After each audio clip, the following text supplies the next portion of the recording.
Bonjour et bienvenue sur les plateaux des cross-border. Trop de pêcheurs pour trop peu de poissons. Un cri d'alarme lancé par la Commission européenne dans son livre vert. C'est un document qui reconnaît l'échec de la politique commune de la pêche.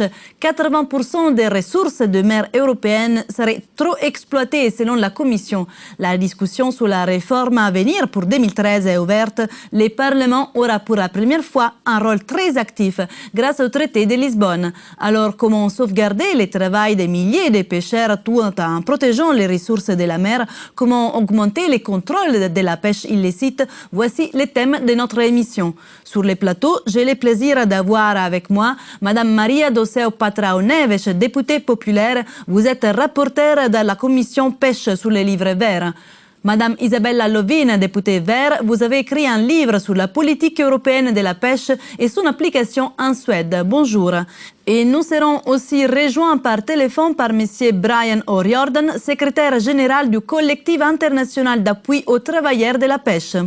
Tout d'abord, je vous propose de regarder un reportage sur le thon rouge. Selon les associations pour la protection de la nature WWF, presque la moitié du thon rouge pêché en Méditerranée entre juillet 2008 et mai 2009 par des pêcheurs espagnols était trop jeune et des poissons qui n'avaient pas encore pu se reproduire. Reportage en Espagne. There are only two places in the world where bluefin tuna breed.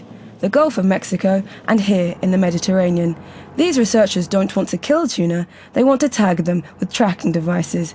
In order to save the fish, they want to better understand their biology, and they're racing to do that while stocks last. They are headed out to a submerged canyon, about 200 meters deep. It's a kind of tuna migration pathway. It's the canyon, so there are very important areas. This line with a small fish on it is supposed to be a migration route for bluefin tuna. We don't know, I mean, we have many questions and very few answers. Even though they've teamed up with local sports fishermen to maximise their chances of hooking a bluefin, there's a long wait before the call comes. Armed with a satellite tag attached to a harpoon, Dr. Termeno moves to the other boat to tag the fish.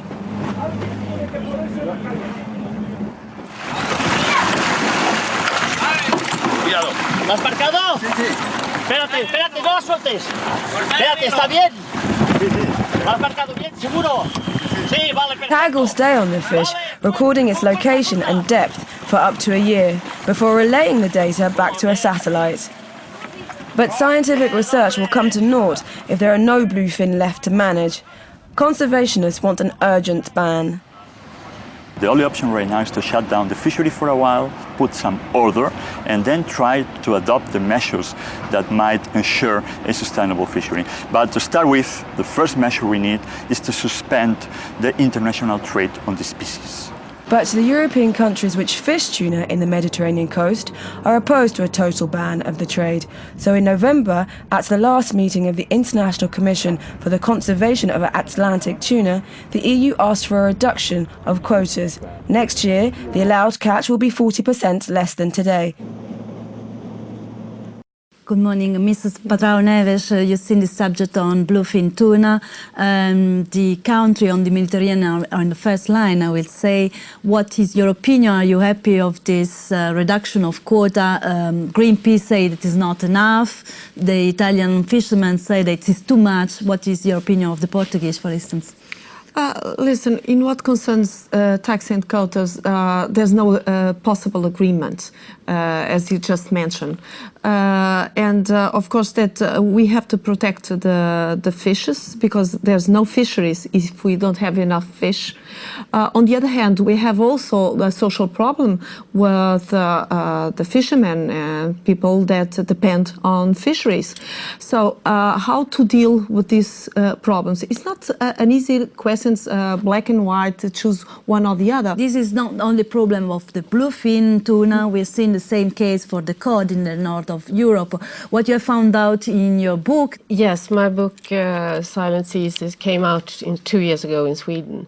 And I was very shocked when I first discovered the extremely bad conditions for our most common fish, the cod, in Swedish waters. We kind of think of ourselves as the most environmentally people on earth, and still we've been overfishing and overfishing and overfishing. We've been overfishing the cod and the bluefin tuna with the help of large sums of money, subsidies from the EU.